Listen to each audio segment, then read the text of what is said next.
So hello my dear बच्चा gang, कैसे हो आप सब लोग। वो जो हमारा टॉपिक चल रहा है that is photo electric effect. ठीक है, मतलब हम पढ़ रहे हैं chapter number 11 dual nature of matter and radiation. और हमारा टॉपिक हमने फर्स्ट स्टार्टिंग करी है फोटो इलेक्ट्रिक इफेक्ट से। तो बच्चों जो प्रीवियस थर्ड लेक्चर थे, 3 लेक्चर जो हमने पढ़े हैं वहाँ तक आपका फोटो इलेक्ट्रिक इफेक्ट कंप्लीट हो चुका है। एक टॉपिक बचता है बच्चों दैट इज़ फोटो सेल। ठीक है, तो आज का जो लेक्चर है वो हमने कंप्लीट फोटो सेल्स के ऊपर रखा है। बेसिकली अगर बात करें फोटो सेल के लिए तो आपके एनसीईआरटी में फोटो सेल अवेलेबल नहीं है। ऐसा क्यों सर, फिर पढ़ा क्यों रहे हो? तो बच्चों एनसीईआरटी में बोर्ड भी फोटो सेल के ऊपर इतना फोकस नहीं करता है। ठीक है, बट आपका जो डेली लाइफ है, जब भी आप जिन भी चीज़ों से आप घिरे हुए हो उन सभी में कहीं ना कहीं आप फोटो सेल का इस्तेमाल करते हो। ठीक है, काफ़ी चीज़ें ऐसी हैं जिसमें आप फोटो सेल का यूज़ करते हो। तो photo cell use point of use के हिसाब से एक कंपलसरी टॉपिक हो जाता है। दूसरी बात करें कंपटीशन एग्ज़ाम से, तो कंपटीशन एग्ज़ाम से काफ़ी बार इसके क्वेश्चंस आए हैं और किसी एक पर्टिकुलर पैटर्न पर क्वेश्चंस रिपीट होते जा रहे हैं। ठीक है, लास्ट 2 ईयर की बात करें तो वहाँ पर भी पीएमटी में, एम्स में भी क्वेश्चन आया है। अगर मैं बात करूं इधर आपके जेईई मेंस की तो वहाँ पर भी इससे रिलेटेड क्वेश्चन आया है। ठीक है, एनसीईआरटी की जो आपकी बुक है उसमें टॉपिक इसे नहीं दिया गया है, लेकिन एक एक्स्ट्रा टॉपिक की फॉर्म में इसे फोटो सेल के बारे में थोड़ा बहुत समझाया हुआ है। ठीक है, तो हम आज बात करने वाले हैं फोटो सेल के बारे में, थोड़ा सा इंट्रो लेंगे।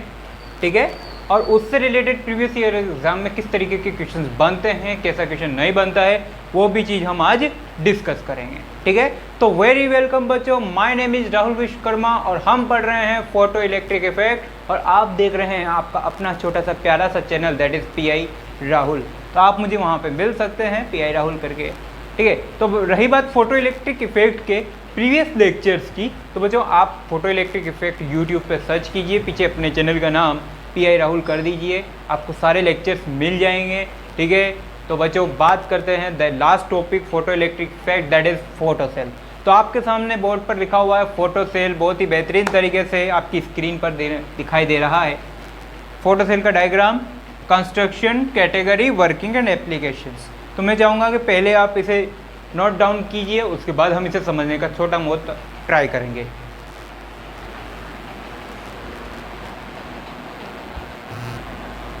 हो गया बच्चों, समझ लिया आपने? चलो बहुत बढ़िया।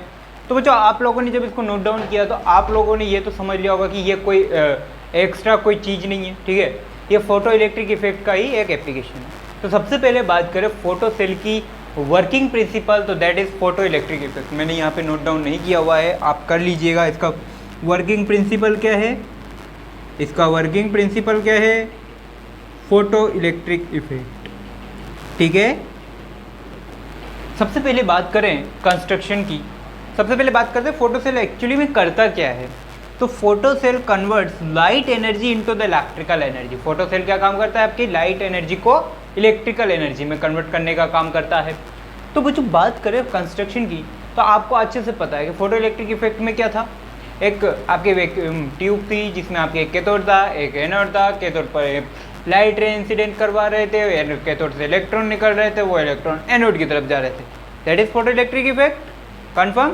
तो वही सारा काम हमने कहाँ कर दिया, एक फोटो सेल के लिए यूज़ किया। अब फोटो सेल की कंस्ट्रक्शन की बात करूँ तो मैंने क्या किया, फोटो से एक इवैक्यूएटेड ट्यूब ली, इवैक्यूएटेड ट्यूब में एक कैथोड लिया, एक एनोड लिया। कैथोड पर मैंने लाइट रे इंसिडेंट करवा रहा हूँ, कैथोड से इलेक्ट्रॉन बाहर निकल रहे हैं, एनोड की तरफ जा रहे हैं। वही सदियों पुरानी कहानी है जो आप फर्स्ट लेक्चर से देखते हुए आए हो। ठीक है, ये पूरा कंप्लीट फोटो इलेक्ट्रिक इफेक्ट। अब इलेक्ट्रॉन जब एनोड की तरह जाएंगे तो यहाँ से एक इलेक्ट्रिक करंट फ्लो होगी। जब ये इलेक्ट्रॉन एनोड की तरफ जा रहे हैं तो यहाँ से क्या होगा, फोटो करंट फ्लो हो रही है। ठीक है, लेकिन बच्चों ये एनोड की तरफ क्या करेंगे, सारे इलेक्ट्रॉन धीरे धीरे कहाँ हो जाएंगे, एनोड पर जमा होते जाएंगे। देखो कंस्ट्रक्शन की बात करें पहले, चलो पहले कंस्ट्रक्शन। एक कैथोड एक एनोड है। अब कैथोड क्या है बच्चों, सीजियम की प्लेट है। कैथोड के लिए हम क्या यूज़ करते हैं, सीजियम की प्लेट। क्यों, क्योंकि कोई भी हमें इलेक्ट्रॉन एमिशन के लिए एक ऐसी मेटल चाहिए जिसका वर्क फंक्शन कम हो और जो ज़्यादा से ज़्यादा इलेक्ट्रॉन्स निकाल सके। तो सीजियम का वर्क फंक्शन सबसे कम होता है, मतलब सबसे तो कम नहीं, बट हाँ एटलीस्ट कम होता है, जिसकी वजह से हमें इजीली इलेक्ट्रॉन बाहर निकाल लिए जाते हैं। तो मैंने फोटो इलेक्ट्रिक इफेक्ट या फोटो इमिशन करवाने के लिए किसका इस्तेमाल किया, कैथोड में सीजियम प्लेट का इस्तेमाल किया। तो सीजियम की एक कैथोड लगा दी, एक एनोड लगा दी। आगे चला तो मैंने इसको क्या किया, एक सेल से और एक एमीटर से कनेक्ट कर दिया। क्यों? क्योंकि मुझे इस बाहर के सर्किट में क्या फ्लो करवानी है, एक इलेक्ट्रिक करंट फ्लो करवानी है। सिंपल सी बात है। अब वर्किंग की बात करते हैं, ठीक है। वर्किंग की बात करें तो सिंपल सी बात है कि रेडिएशन आप इंसिडेंट करवाओगे कैथोड पर, कैथोड से इलेक्ट्रॉन बाहर निकलेंगे और वो कहाँ जाएंगे, एनोड की तरफ जाएंगे। सारा काम वही है। तो ये जो इलेक्ट्रॉन एनोड की तरफ जा रहे हैं तो ये आपस में इलेक्ट्रॉन क्या करेंगे, एनोड पर कलेक्टेड हो जाएंगे, एनोड पर धीरे धीरे जमा होते जाएंगे। अब जब इलेक्ट्रॉन एनोड पर जमा हो गए तो ये इलेक्ट्रॉन एनोड से होते हुए कहाँ जाएंगे, बाहर के सर्किट में जाएंगे। और बाहर के सर्किट में इलेक्ट्रॉन का फ्लो होगा, इसका मतलब बाहर के सर्किट में इलेक्ट्रॉन का फ्लो, दैट मीन्स बाहर के सर्किट में इलेक्ट्रिक करंट का फ्लो हो रहा है। सिंपल सी बात, यही चीज लिखी हुई है देख, when a light ray of lambda is greater than lambda naught, ठीक है, फोर्स ऑफ द कैथोड, मतलब जो है मैंने क्या किया आपको मतलब फोटो इलेक्ट्रिक इफेक्ट की कंडीशन लगा दी। फोटो इलेक्ट्रिक इफेक्ट की कंडीशन लगाने के बाद इलेक्ट्रॉन बाहर निकले और कहाँ गए, कलेक्टेड बाय एनोड, एनोड ने कलेक्ट किए। इसकी वजह से एक इलेक्ट्रिक करंट फ्लो हुई एक्सटर्नल सर्किट में, वही हम चाहते थे। मैं क्या चाहता था कि ये इस एक्सटर्नल सर्किट में क्या हो जाए, मेरी इलेक्ट्रिक करंट फ्लो हो जाए, वो मेरा काम हो गया, खत्म, दैट इज। अच्छा एक बात और सबसे इंपॉर्टेंट बात कि जैसे जैसे मैं इलेक्ट्रॉन की इंटेंसिटी या रेडिएशन, जो इंसिडेंट रेडिएशन है उसकी इंटेंसिटी बढ़ाऊंगा, क्या होगा, इंटेंसिटी बढ़ाई। इंटेंसिटी बढ़ाने का मतलब नंबर ऑफ फोटॉन्स जो मैं यहाँ पे गिरा रहा हूँ, बार बार बात करता आ रहा हूँ मैं, बार बार समझाऊंगा नहीं, कि नंबर ऑफ फोटॉन्स जो मैं यहाँ गिरा रहा हूँ उसकी नंबर्स बढ़ाना। इंटेंसिटी का बड़ा मतलब क्या है कि नंबर ऑफ फोटॉन्स बढ़ाना। और अगर नंबर ऑफ फोटॉन्स बढ़े तो नंबर ऑफ फोटो इलेक्ट्रॉन, जो इलेक्ट्रॉन बाहर निकल रहे हैं उनकी नंबर्स भी बढ़ी, तो इलेक्ट्रॉन्स की नंबर्स भी बढ़ी। अब इलेक्ट्रॉन्स यहाँ ज़्यादा जमा होंगे तो ज़्यादा करंट, भाई जितने ज़्यादा इलेक्ट्रॉन उतनी ज़्यादा करंट, तो इंटेंसिटी बढ़ाने से इलेक्ट्रिक करंट भी बढ़ती है। अगर आपसे कोई बोला जाए कि मैंने लिया 5 इंटेंसिटी का एक फोटो सेल और एक लिया 10 इंटेंसिटी का एक फोटो सेल, बता किस में करंट ज़्यादा फ्लो होगी, 10 वाले में ज़्यादा होगी। क्यों? क्योंकि इलेक्ट्रिक करंट किस पे डिपेंड करती है, डायरेक्टली इंटेंसिटी पे डिपेंड करती है। वही सारी चीज़ें लिखी हैं। इसकी एप्लीकेशंस कहाँ कहाँ आप यूज़ करते हो डेली लाइफ में, टीवी कैमरा, ऑटोमेटिक डोर, जब भी आप एयरपोर्ट वगैरह या किसी अच्छे 5 स्टार 7 स्टार होटल्स में जाते हो तो आपके डोर ऑटोमेटिक शिपैक ओपन हो जाते हैं। उन सभी में क्या होता है, photo cell. Street light, traffic signal, जो ट्रैफिक सिग्नल्स होते हैं, है ना, जहाँ पर ऑटोमेटिकली एक फिक्स टाइम इंटरवल के बाद में आपकी ग्रीन लाइट, फिर उसके फिक्स टाइम इंटरवल के बाद में रेड लाइट, फिर येलो लाइट, जो टाइम ऑटोमेटिकली जो लाइट स्विच होती रहती है वो किसकी वजह से होती है, फोटो सेल की वजह से। स्ट्रीट लाइट में आप इसका बेहतरीन तरीके से इस्तेमाल कर सकते हो। कैटेगरीज की बात करें तो बच्चों मोस्टली जो फोटो सेल है वो 3 तरीके होता है, photo emissive, photo voltaic, photo conduct. ये हमें नहीं पढ़ना है, इसके बारे में जानकारी नहीं चाहिए मैं, ठीक है, बस इतना सा ध्यान रख लो कि 3 होते हैं, ठीक है बच्चों। तो ये सिर्फ फोटो सेल का जनरल इंट्रोडक्शन था। हमें बात करें तो हमें कंपटीशन एग्जाम में या बोर्ड एग्जाम में फोटो सेल का कोई डेरिवेशन नहीं आएगा। अगर डायग्राम आ जाता है एटलीस्ट तो हमें ये बता देना है, कोई उसके अलावा कोई खास आपके पूछे जाने वाला चीज़ नहीं है, ठीक है। सबसे इम्पोर्टेंट चीज़ जो है फोटो सेल्स पर क्वेश्चंस बनते हैं, कैसे क्वेश्चंस बनते हैं वो चीज़ देखते हैं। मैं एक बार और चाहूँगा कि आप इसे पढ़ लीजिए, फिर हम इम्पोर्टेंट क्वेश्चंस करते हैं। हो गया बच्चों? तो फोटो सेल का सीधा सीधा कंसेप्ट आपको ज़्यादा ध्यान में नहीं रखना है, आपको सिर्फ फोटो इलेक्ट्रिक इफेक्ट ध्यान में रखना है, उसी के ऊपर। आपने पूरा फोटो सेल पढ़ लिया है, अब आपको कहीं पर ऐसा नहीं लगा होगा कि ये फोटो इलेक्ट्रिक इफेक्ट से थोड़ा भी डिफरेंस है, ठीक है। यहाँ तक का प्रोसीजर सारा फोटो इलेक्ट्रिक इफेक्ट का है। बस यहाँ से जो है ये इलेक्ट्रॉन सभी एनोड पर कलेक्ट हो गए, ये इलेक्ट्रॉन सभी कहाँ हो गए, एनोड पर कलेक्ट हो गए, और एनोड पर कलेक्ट हो गए तो ये इलेक्ट्रॉन एनोड से इस एक्सटर्नल सर्किट में फ्लो हो गए, और एक्सटर्नल सर्किट में इलेक्ट्रॉन का फ्लो, दैट मीन्स करंट का फ्लो। बस इतना सा काम है, बस एक्स्ट्रा काम क्या किया मैंने, ये सारा काम। अगर यहाँ से स्किप कर दूँ, ऊपर की बात करूँ तो ये फोटो इलेक्ट्रिक इफेक्ट है, अगर नीचे की बात करूँ तो ये इसमें करंट फ्लो करवा दिया, बस ये फोटो सेल का इस्तेमाल हो गया। फोटो सेल करवाने के लिए मैंने क्या किया, फोटो इलेक्ट्रिक इफेक्ट के लिए जो ट्यूब ली, उस ट्यूब में कैथोड और एनोड से मैंने एक एक्सटर्नल वायर कनेक्ट कर दिया जिसमें मुझे करंट चाहिए थी, बस खत्म। आप चाहो तो यहाँ पे एक छोटा सा बल्ब लगा सकते हो, वो बल्ब फ्लो करने लगेगा। आप चाहो यहाँ पे ट्रैफिक सिग्नल जोड़ दो, ठीक है। आप चाहो यहाँ पे टीवी का कैमरा कनेक्ट कर दो, जो कनेक्ट कर दो, ठीक है। ये थे आपका फोटो सेल। इससे रिलेटेड क्वेश्चन करते हैं एक।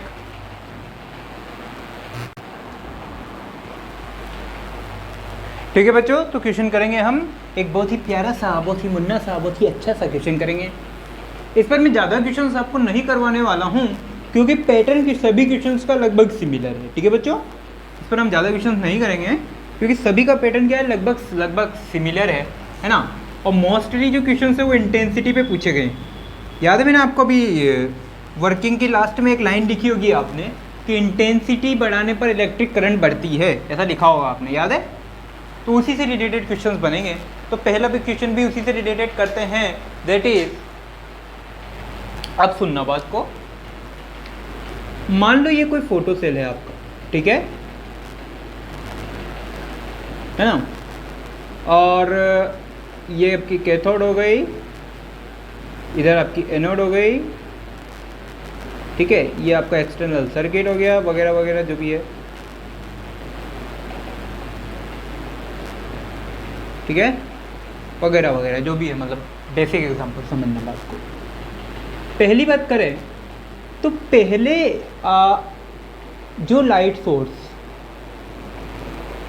मान लो ये कोई लाइट सोर्स है आपका, ठीक है, मान लो फोटो सेल, ठीक है। इस फोटो सेल से ये लाइट सोर्स कितनी डिस्टेंस पे रखा हुआ है, 1 मीटर डिस्टेंस। कितने पे रखा हुआ है, 1 मीटर डिस्टेंस पे रखा हुआ है, ठीक है। क्लियर है चीज। पहले क्या हुआ, एक केस में मैंने क्या किया, इसको फोटो सेल से इस लाइट सोर्स को 1 मीटर डिस्टेंस पे रखा। दोबारा मैं क्या करता हूँ, इस फोटो सेल को, इस सोर्स को फोटो सेल के थोड़ा पास लेके आते हैं। इस सोर्स को, ये हो गया केस नंबर 1,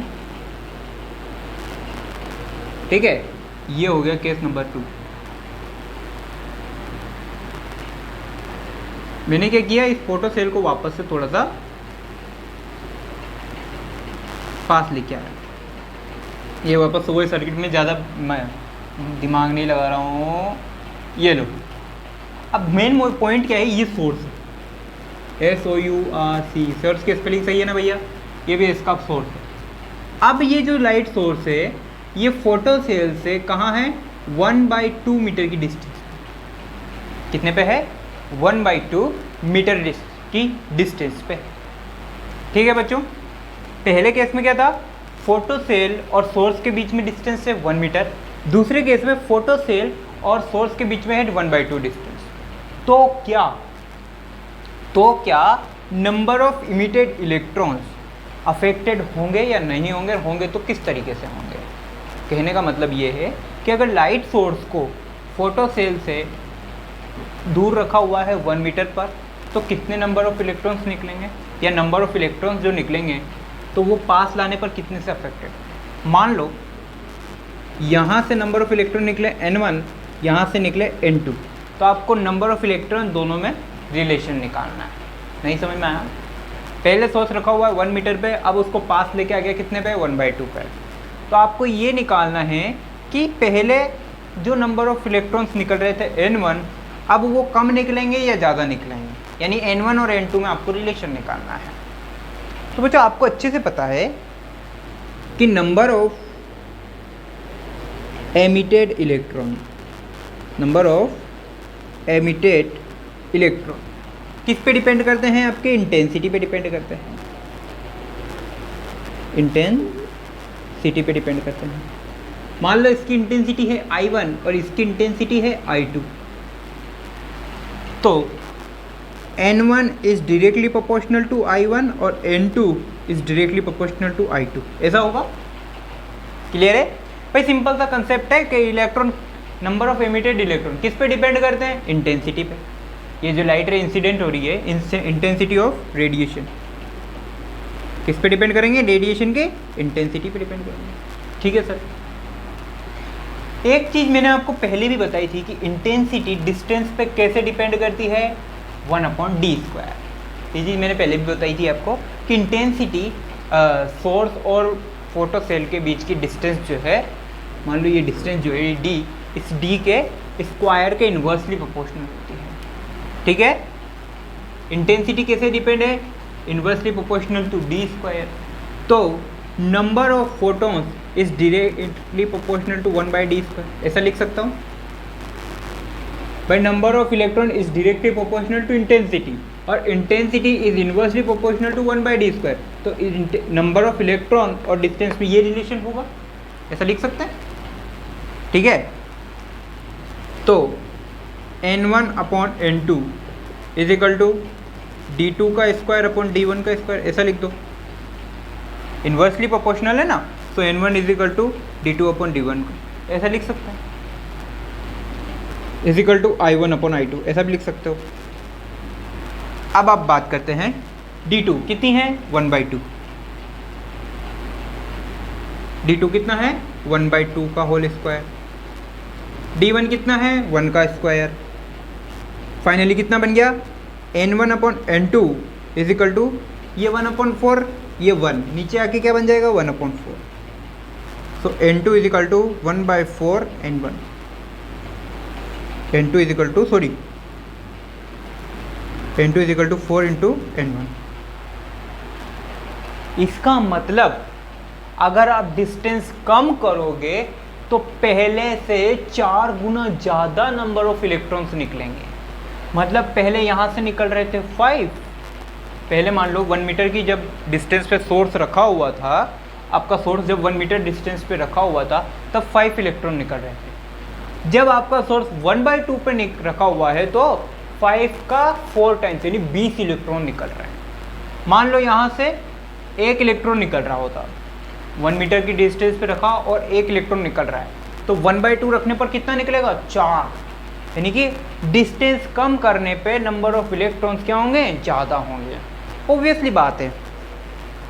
सुनना बात को, एक लाइट का बल्ब मैं बिल्कुल आपके आंखों के सामने रखता हूँ, ये देखो टिपैच है ना, और एक लाइट का बल्ब मैं आपसे दूर रखता हूँ। बताओ कहाँ आपको इंटेंसिटी ज़्यादा होगी, कहाँ आपको इंटेंसिटी ज़्यादा फील होगी, जब लाइट का बल्ब आपके बिल्कुल पास में है, आँख के पास में। ऐसा क्यों, क्योंकि डिस्टेंस कम होने पर आपको इंटेंसिटी ज़्यादा फील हो रही है और डिस्टेंस दूर होने पर इंटेंसिटी कम फील हो रही है। तो डिस्टेंस और इंटेंसिटी के बीच का रिलेशन दिस इज, और इंटेंसिटी और नंबर ऑफ इलेक्ट्रॉन का बीच का रिलेशन दिस इज। तो नंबर ऑफ इलेक्ट्रॉन और डिस्टेंस के बीच में भी यही रिलेशन होगा भाई। दैट इज सोल्व किया, सिंपल सा। और बच्चों इस क्वेश्चन का इम्पोर्टेंस बताऊं आपको तो 2001 में पूछा गया पीएमटी में, फिर वापस पीएमटी सीपीएमटी 2003 में वापस इसे पूछा गया। ठीक है, ट्रिपल ई 2005 में भी इसे पूछा गया, और ट्रिपल ई एक और इसकी थी हाँ, और जो बाकी के अदर लोकल एग्जाम से, लोकल कम्पिटिटिव एग्जाम, उनमें भी भर भर के ये क्वेश्चन आए। तो इस वजह से इस क्वेश्चन की इंपॉर्टेंस थोड़ी सी बढ़ जाती है। कंसेप्ट सिर्फ यही है। ठीक है, 2-3 DU में भी इसे पूछा गया था, लेकिन वहाँ पर इसकी वैल्यू चेंज थी। वहाँ पर कंसेप्ट यही था, डेटा चेंज था बस। यहाँ 1 मीटर वगैरह है, वहाँ कुछ और दिया हुआ था, बाकी कंसेप्ट सेम था। ठीक है, MPPET में भी इसको पूछा गया था, वहाँ पर भी सेम कंसेप्ट था, बस वहाँ पर न्यूमेरिकल डेटा ना देके N और I वगैरह की फॉर्म में दिया हुआ था। तो इस क्वेश्चन की इंपॉर्टेंस इसलिए ज़्यादा है कि फोटो सेल से ये वाला पैटर्न का क्वेश्चन काफ़ी ज़्यादा है। तो आप बस ये रिजल्ट याद रखो प्लस ये रिजल्ट याद रखो। ठीक है, नेक्स्ट क्वेश्चन की तरफ बढ़ते हैं। नेक्स्ट क्वेश्चन कहता है बच्चों, अब नेक्स्ट क्वेश्चन थोड़ा सा ट्रिकी क्वेश्चन है। नेक्स्ट क्वेश्चन जो हम करने जा रहे हैं वो थोड़ा सा ट्रिकी क्वेश्चन है। कैसा,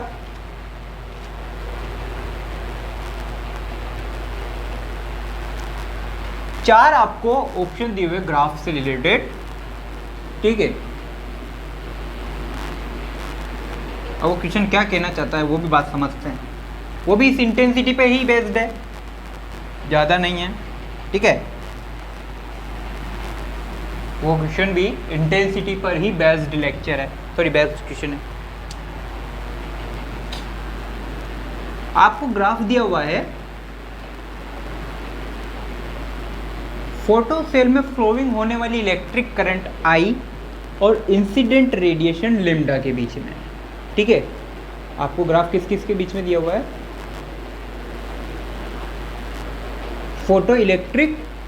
फोटो सेल में फ्लोइंग होने वाली इलेक्ट्रिक करंट और इंसिडेंट रेडिएशन लेम्डा के बीच में आपको कुछ इस तरीके से ग्राफ दिए हुए हैं।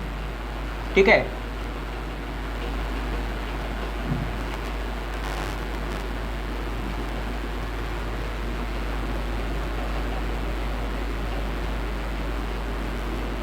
ये आई और ये लेम्डा, ये भी वेवलेंथ और ये इलेक्ट्रिक करंट। ठीक है बच्चा,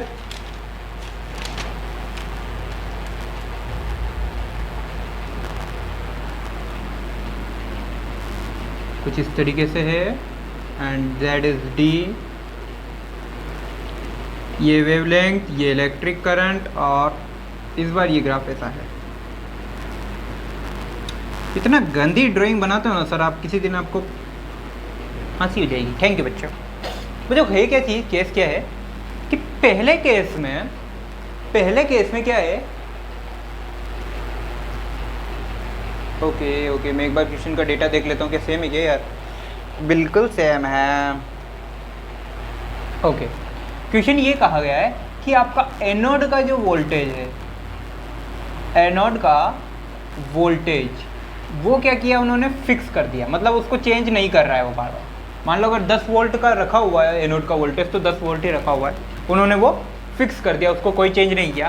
कि अगर एनोड वोल्टेज फिक्स है तो फोटो सेल की electric current small I versus wavelength of incident radiation, wavelength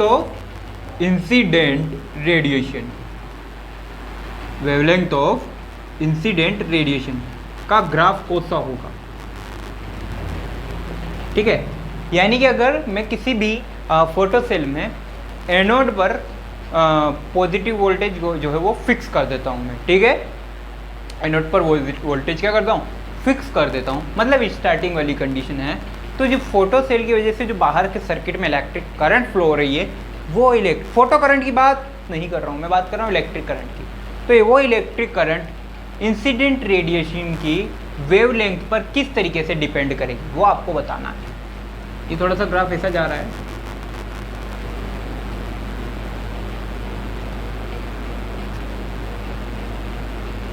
ठीक है, अब बताओ कैसे डिपेंड करेगी। कुछ जब भी आपको क्वेश्चन आए, ठीक है, जब भी आपको क्वेश्चन आए, आपको अच्छे से पता है कि हर क्वेश्चन क्या करता है, अपने दिल की बात कहता है। और उसके दिल की बात सुनने के लिए आपको उसके लिए दिल पे कान लगाने चलेंगे। चलो कान लगाते हैं। पहला क्वेश्चन क्या कहता है कि वोल्टेज फिक्स है। ठीक है, मुझे ना तो किसी से मतलब है, मुझे तो फोटो सेल दिखा, मैंने क्या लिया, आइंस्टाइन इक्वेशन लगा दी। भाई फोटो सेल किस पे डिपेंड है, फोटो इलेक्ट्रिक इफेक्ट पे। और फोटो इलेक्ट्रिक इफेक्ट किस पे डिपेंड है, आइंस्टाइन इक्वेशन पे। कहा था अब आइंस्टाइन इक्वेशन लगा दे, सॉल्यूशन कर दे इसका, आइंस्टाइन इक्वेशन। अब जो आइंस्टाइन इक्वेशन क्या कहती है कि maximum is equal to E-5। ठीक है, E is energy of incident radiation. तो अगर E की बात करूं मैं, तो E क्या होता है, hc/λ। E क्या होता है, hc/λ। यानी कि फोटोन की एनर्जी वेवलेंथ के डायरेक्टली प्रोपोर्शनल। ऐसा है, फोटोन की एनर्जी वेवलेंथ के डायरेक्टली प्रोपोर्शनल। ठीक है सर, कोई दिक्कत नहीं है। अब बच्चों बात सुनो कि जैसे जैसे आप इंटेंसिटी बढ़ाओगे, जैसे जैसे आप इंटेंसिटी बढ़ाओगे, इंटेंसिटी बढ़ने से नंबर ऑफ फोटॉन्स बढ़ेंगे, इंटेंसिटी बढ़ने से नंबर ऑफ फोटॉन्स बढ़ेंगे। अगर नंबर ऑफ फोटॉन्स बढ़ेंगे तो फोटो करंट यानी कि इलेक्ट्रिक करंट भी तो बढ़ेगी। हाँ, ये तो बात सही है, इलेक्ट्रिक करंट भी बढ़ेगी। और अगर इलेक्ट्रिक करंट बढ़ेगी तो टोटल एनर्जी भी बढ़ेगी। तो बच्चों electric current is inversely proportional to 1/λ, ऐसा लिख सकता हूँ। ठीक है, तो ग्राफ कैसा होगा, ऐसा होगा। ऑप्शन नंबर, ठीक है। नेक्स्ट क्वेश्चन करेंगे। ओके बच्चों, अब एक लास्ट क्वेश्चन अपन करते हैं इसका, फिर लेक्चर को फिनिश करते हैं, ठीक है। लास्ट क्वेश्चन भी कंपटीशन एग्जाम में आया हुआ है, तो आपने देखा कि कंपटीशन एग्जाम पर किस तरीके के क्वेश्चंस बनते हैं। फोटो सेल से इतने ही क्वेश्चंस बनते हैं और सबसे ज़्यादा क्वेश्चंस बनेंगे नंबर ऑफ इलेक्ट्रॉन्स वाला, है ना। तो वो एक इंपॉर्टेंट क्वेश्चन है। बट बात करते हैं नए क्वेश्चन की, तो नया क्वेश्चन भी कुछ नहीं है, सिंपल सा है, ठीक है। नया क्वेश्चन ये कहता है कि इफ इंसिडेंट रेडिएशन ऑफ या on a photo cell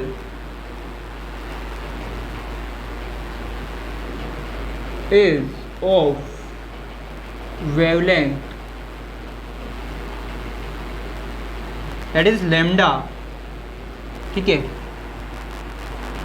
and maximum velocity of electron, maximum velocity of electron is small v, electron की मैक्सिमम वेलोसिटी कितनी है, स्मॉल v, ठीक है sir, okay. Now the wavelength become, now the wavelength become 3/4 lambda, यानी पहले से कितनी हो गई, 3/4 हो गई, 3/4 हो गई, 3/4 लैम्डा हो जाती है। अगर वेवलेंथ कितनी हो जाती है, 3/4 लैम्डा हो जाती है, then the how the velocity of electron will affect, यानी कि इलेक्ट्रॉन की वेलोसिटी अब कैसे इफेक्ट करेगी, ठीक है। उन्होंने कुछ इज्जत से ऑप्शंस भी दिए हैं आपको। मान लो नई वेलो ऐसा कुछ हो जाएगा, ओके, पहले का equal to 3/4 1/2 greater than v of 4/3 का square under root square, sorry c हो जाएगा ऐसा, d हो जाएगा ऐसा,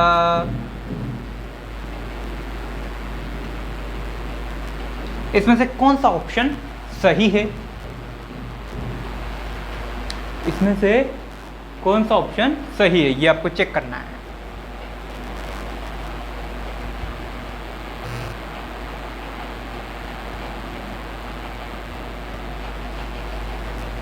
करो एक बार, ट्राई करो खुद से।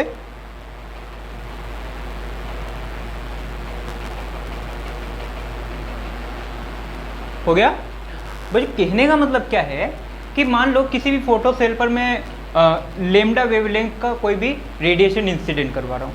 अगर लेमडा का करवा रहा हूँ तो मैक्सिमम वेलोसिटी उसने कितनी गिवन है, v, ठीक है। मैक्सिमम वेलोसिटी यानी मुझे क्या लगाना है, अब आइंस्टाइन इक्वेशन लगाना है। मुझे सीधा सीधा क्या अप्लाई करना है, आइंस्टाइन, मुझे सीधा सीधा क्या अप्लाई करना है बच्चों, आइंस्टाइन इक्वेशन अप्लाई करनी है।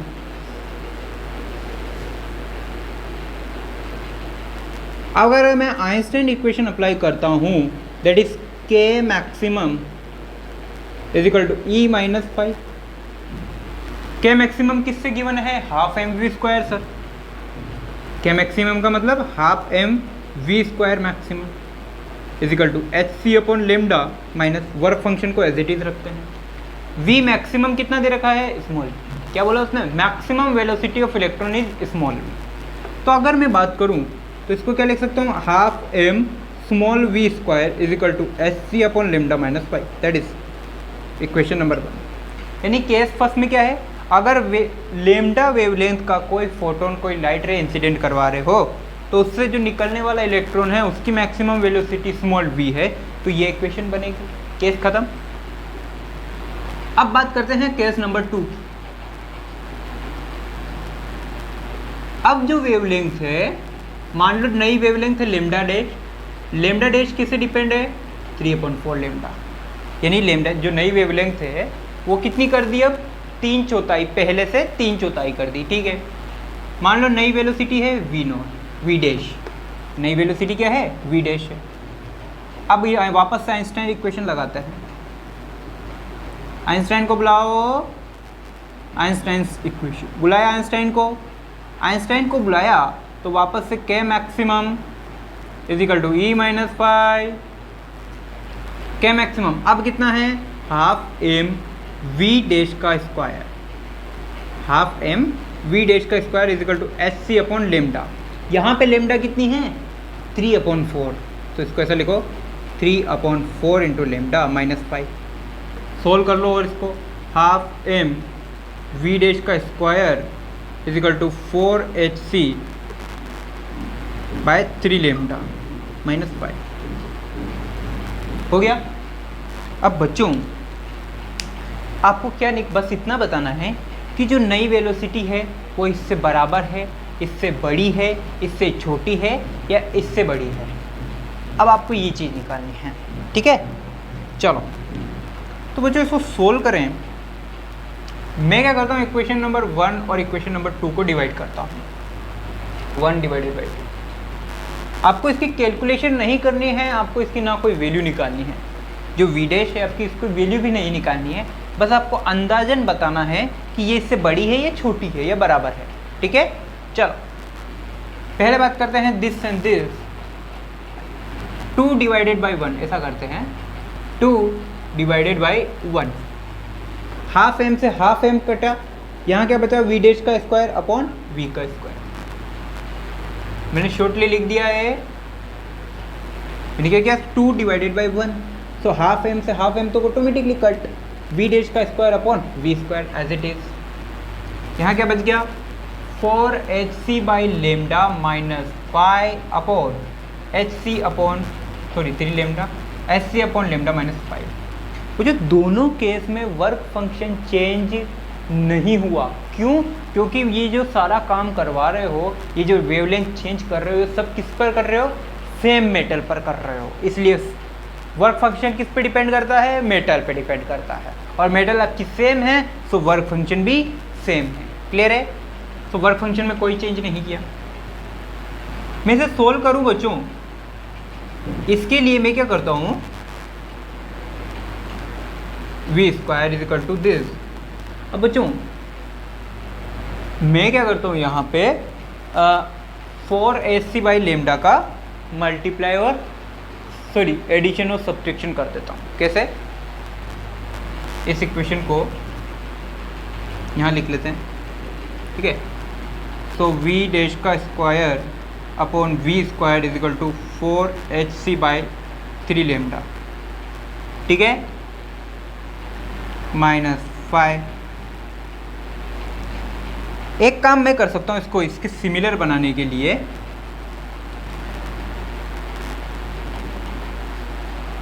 अब ठीक है।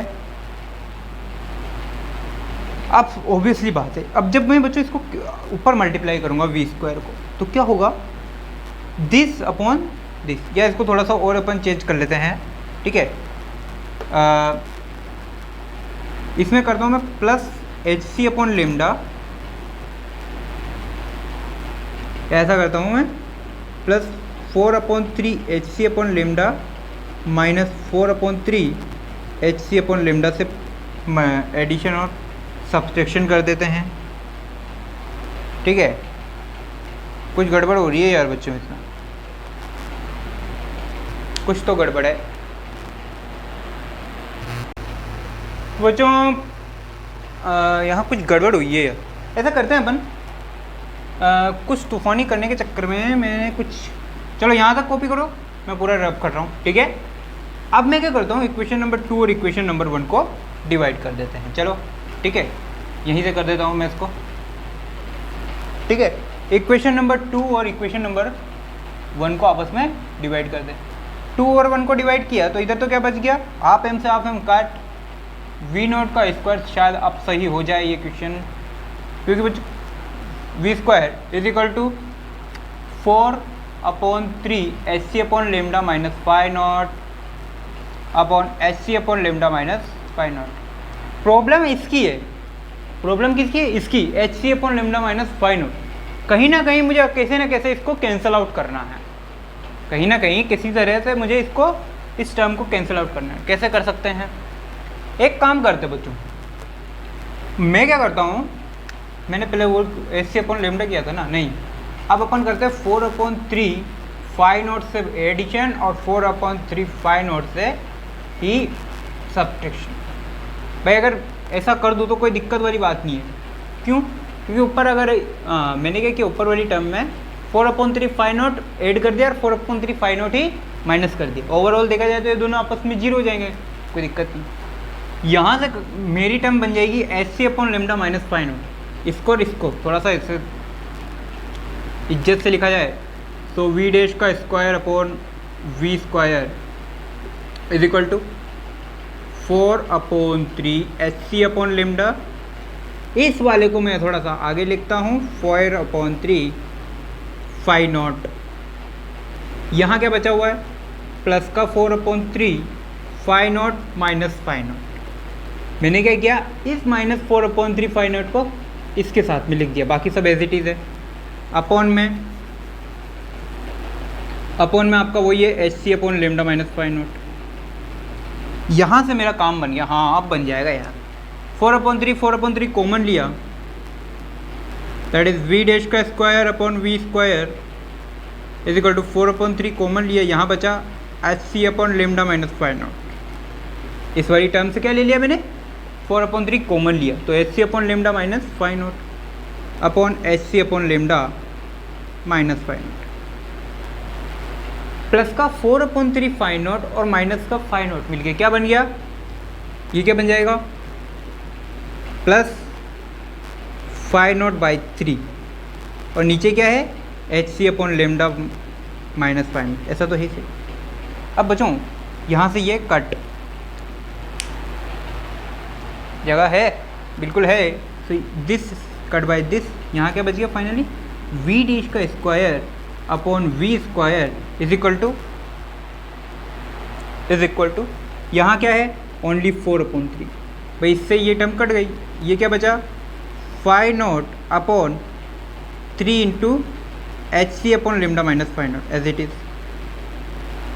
तो इसको इधर मल्टीप्लाई कर देता हूँ, वी स्क्वायर को इधर मल्टीप्लाई कर देता हूँ, तो वी डैश का square is equal to 4/3 V square something V square और ये पूरी टर्म, ठीक है। इस पूरी टर्म को मान लेता हूँ मैं x, इस पूरी टर्म को क्या माना मैंने? x, तो x का स्क्वायर। अब मुझे एक चीज़ देखना, v डैश का स्क्वायर, इस रिलेशन को देखो थोड़ा सा, यहाँ तक कॉपी करो, इसको देखो, v डैश का whole square is equal to 4/3 V square, 4/3 V square, ये वाली टर्म प्लस समथिंग, मतलब 4/3 वी स्क्वायर तो है, उसमें कुछ ऐड भी हो रहा है, तब जाके क्या आ रहा है? वी डैश का होल स्क्वायर। अंडर रूट लोगे तो इसका स्क्वायर हट जाएगा, यहाँ क्या बचेगा? 4/3, ये वी स्क्वायर से अंडर रूट लोगे तो इसका भी अंडर रूट हटेगा, यहाँ बचेगा वी, और 4/3 की पावर 1/2 या अंडर रूट। तो कुल मिला के इसमें कुछ ऐड हो रहा है। यहाँ से आपको क्या पता चल रहा है कि v जो है, तो ये v डैश है, ये v से बड़ा है, ये जो v डैश है ये v से, स्मॉल v से बड़ा है, small v into 4/3 under root से बड़ा है, small v into 4/3 under root से बड़ा है। That means option number B. इसकी कैलकुलेशन करना नहीं है आपको, v डैश की वैल्यू निकालने को नहीं बोला, उसने बताया कि v से किस तरीके से रिलेशन है, तो ये रिलेशन है। तो बच्चों आज का लेक्चर हम यहीं फिनिश करते हैं। इतना ही था आपके फोटो सेल और फोटो सेल से रिलेटेड कुछ क्वेश्चंस, ठीक है बच्चों। एक बात मैं आपको बताना चाहूँगा, फोटो सेल से रिलेटेड क्वेश्चन कंपटीशन में पूछे जाते हैं और आपके एनसीईआरटी में इतना कुछ खास है नहीं, तो उस पर इतना लोड देने की ज़रूरत नहीं है। बट अगर कंपटीशन के हिसाब से प्रिपरेशन कर रहे हो तो आपको ये लेक्चर पढ़ने की ज़रूरत है, और आपको पैटर्न वाइज क्वेश्चन। तो आपने एक बात नोटिस की होगी, इस फोटो सेल पर दो तरीके से क्वेश्चन बनते हैं, इंटेंसिटी से रिलेशन यानी वो नंबर ऑफ फोटोन वगैरह वाला, और एक आइंस्टाइन इक्वेशन, ठीक है। तो बच्चों आज की क्लास यहीं डिसमिस करते हैं। हमारा जो ये वाला चैप्टर है ये अगले 2 या 3 लेक्चर्स में फिनिश हो जाएगा, ठीक है। और दूसरी बात जो नेक्स्ट आने वाला है वो है ये हम पढ़ रहे थे पार्टिकल नेचर ऑफ वेव। ये क्या पढ़ा हमने? Particle nature of wave. Next lecture पढ़ेंगे वेव नेचर ऑफ मैटर, मतलब अब मैटर की बात करेंगे। अब बात कर रहे थे लाइट की, अब बात करेंगे मैटर की, ठीक है। तो अगला जो लेक्चर है वो आने वाले 2 या 3 लेक्चर में फिनिश हो जाएगा चैप्टर पूरा। उसके बाद आप नेक्स्ट चैप्टर स्टार्ट करेंगे। तो फोटो इलेक्ट्रिक इफेक्ट यहीं ख़त्म होता है और यहीं आज की क्लास डिसमिस करते हैं। तब तक के लिए पढ़ते रहिए और पढ़ाते रहिए।